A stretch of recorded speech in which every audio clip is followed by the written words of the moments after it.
Hello everybody, welcome back to the channel. This is Janvi Kamboj and I have cleared my NEET 2024 exam with my 12th grade and got admission in Lady Hardinge Medical College, New Delhi.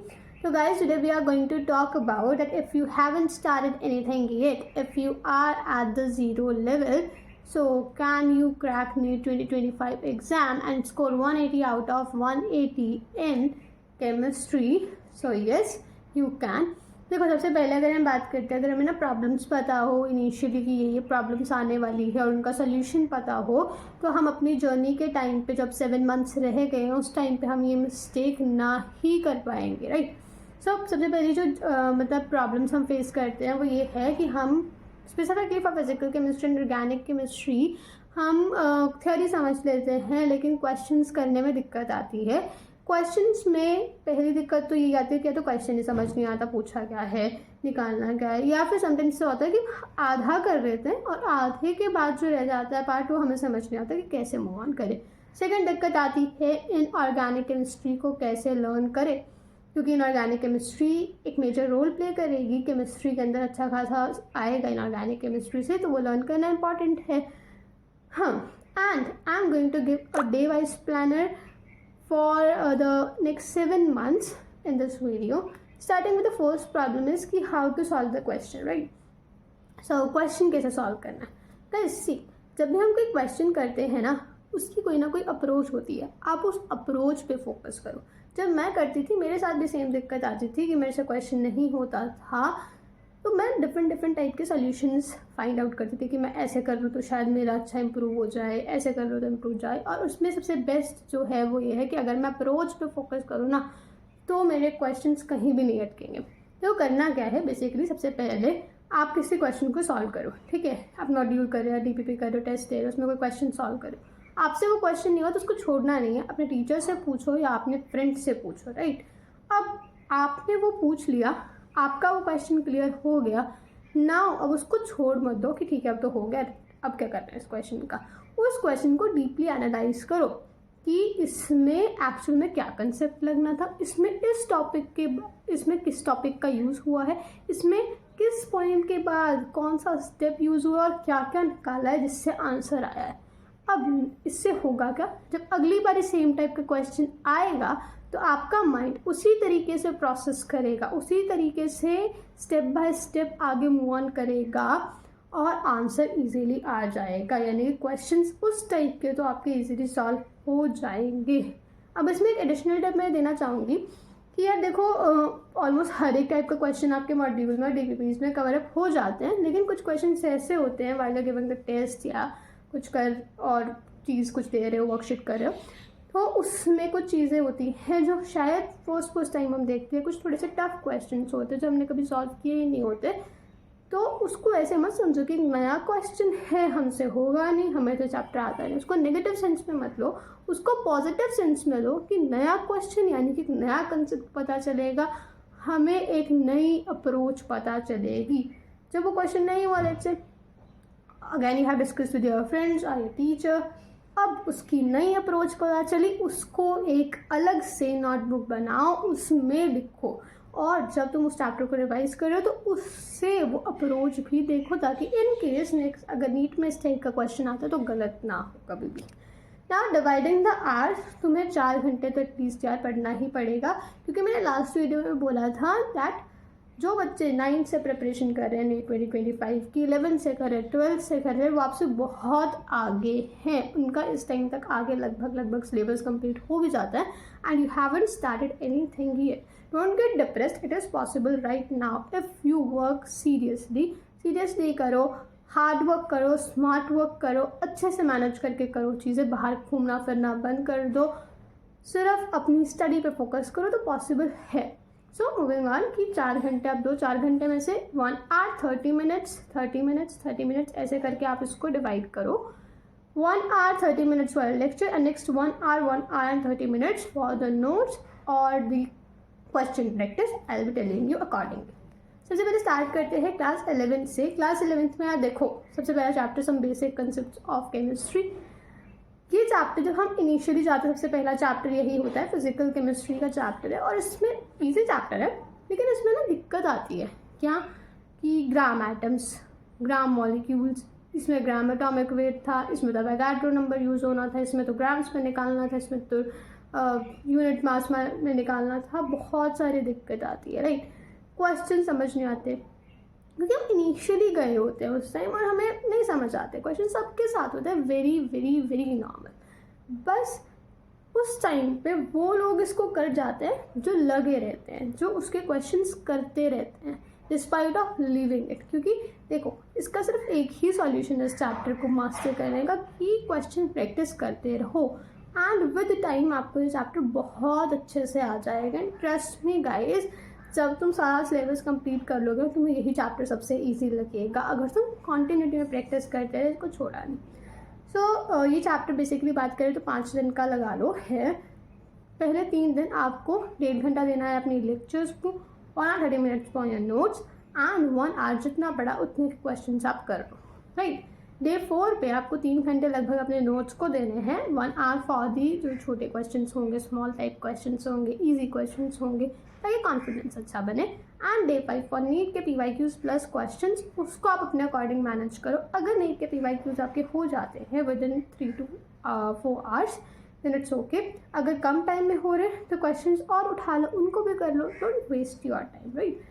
Then moving on to atomic structure. Atomic structure is again a chapter from the physical chemistry and लगभग 6 दिन लेगा ये chapter करने में। थोड़ा सा बड़ा है, काफ़ी सारे फॉर्मूलाज भी है, काफ़ी सारी चीज़ें समझने वाली भी है। तो इसमें भी मेनली ना यही दिक्कत आती है कि समझ नहीं आता कैसे करने हैं questions and same solution goes for atomic structure as well. क्योंकि नए नए आते हैं हम उस टाइम पे, हमारा ब्रेन उतना ज़्यादा इजी क्वेश्चन किए हुए पहले, अब ब्रेन इतना ज़्यादा ना टफ क्वेश्चन एकदम से कर नहीं पाता, एकदम से इतना ज़्यादा लाइक काइंड ऑफ चीज़ें याद नहीं कर पाता।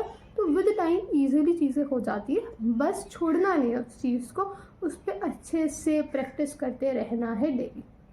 सो फॉर 6 डेज़ का अगर मैं प्लान इसका दूँ तो डे 1 1.5 घंटा लेक्चर पर लगाओ, 1.5 घंटा इसके नोट्स पर लगाओ, 30 minutes for the question, 30 minutes आप पिछला रिवाइज करो, बेसिक कंसेप्ट जो है, सब बेसिक कंसेप्ट ऑफ केमिस्ट्री वाला चैप्टर वो।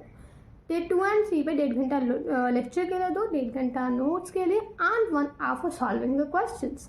डे 4 नोट्स करो, क्वेश्चंस करो एंड अगर टाइम बच जाता है सो शॉर्ट नोट्स करो। यहाँ पे आप अपना टाइम अपने अकॉर्डिंगली मैनेज करो क्योंकि इसके नोट्स थोड़े बड़े होंगे, तो जितने घंटे में आप नोट्स कर पा रहे हो उसके बाद क्वेश्चन पे जाना, राइट। देन फॉर डे 5 पे आपको नोट्स करने हैं, क्वेश्चन करने हैं। क्यों मैं बोल रही हूँ नोट्स बार बार करने की, थ्योरी याद करनी भी इंपॉर्टेंट है। अगर थ्योरी याद नहीं होगी तो क्वेश्चन नहीं कर पाओगे, थोड़ा सा बड़ा चैप्टर है तो थ्योरी जितनी बार ही रिवाइज करोगे उतनी ज़्यादा याद होगी। एंड डे 6 अगैन नीट के PYQs करने हैं। Moving on to chemical bonding, ये भी लगभग 6 दिन का चैप्टर है and chemical bonding is chapter from your inorganic chemistry. So इसमें NCERT से क्वेश्चन आते हैं बेसिकली, मैं पहले ही ये चीज़ मेंशन कर दूँ। And is an interesting chapter, अगर आपको अच्छे से समझ आ जाता है। मेरा पर्सनली फेवरेट चैप्टर भी केमिकल बॉन्डिंग ही था। सो डे 4 जो है इनिशियली के 1, 2, 3 एंड 4 डेज, उसमें 1.5 घंटा लेक्चर को दो, देन 1.5 घंटा अपने नोट्स को दो and 1 hour for the questions. अगर क्वेश्चन आते हैं या पिछले दिन ही कर लिया है उस टॉपिक के क्वेश्चंस या अगले दिन करने हैं, मैनेज कर लो अपने अकॉर्डिंगली। एंड साथ साथ NCERT पढ़ते चलो, ऐसे टाइम लगाना कि NCERT भी हो जाए साथ साथ। Day 5 for the notes as well as your questions and day 6 for NCERT and NEET के PYQs। NCERT पढ़ना है, इसमें तो बिल्कुल छोड़ना ही मत, ठीक है। सो डे 2 डेज, अब इन केस कुछ रह गया, अब 2 दिन रखो ये सब कंप्लीट करने के बाद। इन केस कुछ रह जाता है, आपको और ज़्यादा रिवाइज करना चाहते हो इन चैप्टर्स को, तो उसमें आप इनको दो। Then moving on to chapters like IUPAC, nomenclature and redox, easy chapters है, 3 दिन लगेंगे लगभग चैप्टर्स को कंप्लीट करने में। एंड इन चैप्टर्स में बेसिकली क्या चीज़ है, रूल्स हैं कि लेट्स से एल्डिहाइड की नेमिंग करनी है तो उसका एक रूल होगा स्पेसिफिकली, आपको वो ध्यान रखना है, राइट। एंड सिमिलरली रिडॉक्स में बैलेंसिंग जो होगी एसिडिक बेसिक मीडियम, उसके स्टेप्स हैं, आपको वो ध्यान रखने हैं, राइट। सो इतना कोई ज़्यादा बहुत टफ या टिपिकल चैप्टर्स नहीं है ये। सो अगर मैं 3 दिन का प्लान बताऊँ, डे 1 and 2 1.5 घंटा लेक्चर को दो, 1.5 घंटा नोट्स को दो and 1 hour for your question. Day 3 पे आप NCERT करो एंड नीट के PYQs करो। NCERT भी रीड करना इंपॉर्टेंट है, right. Then moving on to थोड़े से अच्छे खासे चैप्टर्स जो इम्पॉर्टेंट भी है, जिनको समझना बहुत ज़रूरी है, जिन चैप्टर्स को आप अच्छे से कर लेना, अदरवाइज क्वेश्चन करने में दिक्कत आएगी कि कंसेप्ट्स में खराबी है इसमें।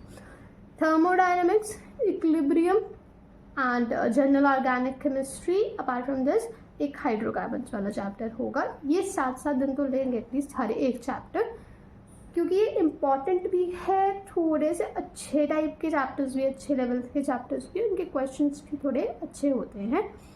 अगर मैं बात करती हूँ पहले इनिशियली 6 डेज़ का plan, so just try to go it 1 2 3 4 5 6 days तक। 1.5 घंटा लेक्चर को दो, देन 1.5 घंटा नोट्स को दो and 1 hour for the question practice. Then day 7 पे नीट के PYQs करना। If you want to revise more तो 3 दिन यार एक्स्ट्रा और ले लो अगर कुछ रह गया इन चैप्टर्स में, बट अच्छे से रिवाइज करो, अच्छे से क्वेश्चन प्रैक्टिस करो, ठीक है। And specifically for hydrocarbons and general organic chemistry NCERT ज़रूर रीड करना। अगर आप इनके शॉर्ट नोट्स नहीं भी बना पाए इस ड्यूरेशन में तो डोंट वरी, मैं आपको शॉर्ट नोट्स सेंड कर दूँगी। वैसे मैं सजेस्ट करूँगी खुद ही बनाना शॉर्ट नोट्स। टेलीग्राम चैनल पे I upload and link is in description. Now moving on to कि इनऑर्गेनिक केमिस्ट्री पे आ जाता है अगेन। इनऑर्गेनिक केमिस्ट्री याद नहीं होती, क्यों याद नहीं होती, कभी सोचा? बेसिकली जब हम इनऑर्गेनिक केमिस्ट्री शुरू करते हैं, लेट्स से एग्जांपल लेते हैं P ब्लॉक। P ब्लॉक में 13 ग्रुप है, 14 ग्रुप है 11th वाले पार्ट में। अब मैं आज बोलती हूँ मैं आज 4 घंटे में ना P ब्लॉक कर दूँगी पूरा, ठीक है। उसमें बहुत सारी चीज़ें लर्न करनी है, ऑर्डर्स लर्न करना है। अब मेरा ब्रेन क्या देखेगा कि इतना सारा है, इसका याद होएगा ये भूल जाऊंगा, ये याद होएगा तो ये भूल जाऊंगा, वो याद नहीं होएगी। ऑब्वियस ही बात है, पहले ही हमें ऐसा लगेगा इतना बड़ा पहाड़ है 4 घंटे में कंप्लीट ही करना, आज के आज कंप्लीट करना, नहीं याद होएगा। भूलने अगर कर भी लिया ना पूरा चैप्टर कंप्लीट, नेक्स्ट सब भूल जाओगे मैक्सिमम चीज़ें, और फिर आपको होगा कि ये तो याद होगा, यही होता है। सो इसके लिए जो एक अच्छा सोल्यूशन है वो ये है कि आपके पास 4 घंटे हैं, 4 घंटे उसमें आगे आप जब करोगे 11th कंप्लीट होगी तो 12th करना। Apart from this 30 minutes extra निकालो, उस 30 मिनट्स में लेट्स से आज 13 ग्रुप का थोड़ा सा टॉपिक उठाते हैं वो करो। अब उससे होगा क्या, एक तो मेरे ब्रेन को ये है कि छोटा छोटा टॉपिक है, यही तो याद करना है, छोटा सा टॉपिक है तो अच्छे से करोगे, इंटरेस्ट लेके करोगे, क्वालिटी इंक्रीज होगी और चीज़ें अपने आप याद होगी। भले उसको करने में ना आधा घंटा करके 4 दिन लग रहे 13th ग्रुप को करने में, लेकिन अगर तुम धीरे धीरे करके करोगे ना तो वो अच्छे से रिटेन्ड रहेगा, क्योंकि नीट का एग्ज़ाम कल नहीं है, नीट का एग्ज़ाम मई में होगा, राइट। सो उतना रिटेन रखना है तो क्वालिटी पे तो फोकस करना ही होगा। ऐसे ही जब आपका 13 ग्रुप हो गया तो 3 दिन लगा दो 14 ग्रुप पे, 15 ग्रुप कर लो, राइट। आप 4-4 घंटे जो आपको अपनी क्लास 12th को देने हैं, उसमें अगर मैं बात करती हूँ सॉल्यूशंस, केमिकल काइनेटिक्स, सेलो एल्केन्स, सेरीन्स, अमाइंस, बायोमॉलिक्यूल्स, ये लगभग 5 दिन मांगेंगे चैप्टर्स। इनका प्लान आप अपने अकॉर्डिंग बनाना, बिकॉज एक बार आपने 11th रिवाइज कर लेना, आपको पता चल जाएगा कि कैसे क्या क्या चीज़ें कब तक करनी होती है। एंड जो प्लान आप खुद बनाते हैं ना वो बेस्ट होता है गाइज, रादर देन कोई और आपको प्लान दे रहा है, ठीक है। अपार्ट फ्रॉम दिस आपके पास है एल्कोहल एल्डिहाइड वाला जो चैप्टर है एंड इलेक्ट्रोकेमिस्ट्री वाला चैप्टर है, जैसे 3 चैप्टर्स हैं। And apart from this 1 more like coordination वाला जो चैप्टर है, 7 से 8 दिन हर एक चैप्टर लेगा। इनमें कंसेप्ट्स भी हैं, इनकी NCERT भी रीड करना, NCERT को मत छोड़ना। ऑर्गेनिक के तो किसी भी चैप्टर की नहीं, इनऑर्गेनिक तो है ही NCERT, राइट, समझ रही बात। तो इनका आप अपने अकॉर्डिंग ही प्लान बनाना कि 7 से 8 दिन में हर एक चैप्टर पे चारों 5 चीज़ें इंक्लूड करके बोल रही हूँ कि आप अपनी NCERT भी रीड करो, अपने नोट्स भी करो, लेक्चर्स भी लो, क्वेश्चंस भी करो, नीट के PYQs भी करो, कुछ भी मत छोड़ो। अब बचेगा एक chapter D and F block.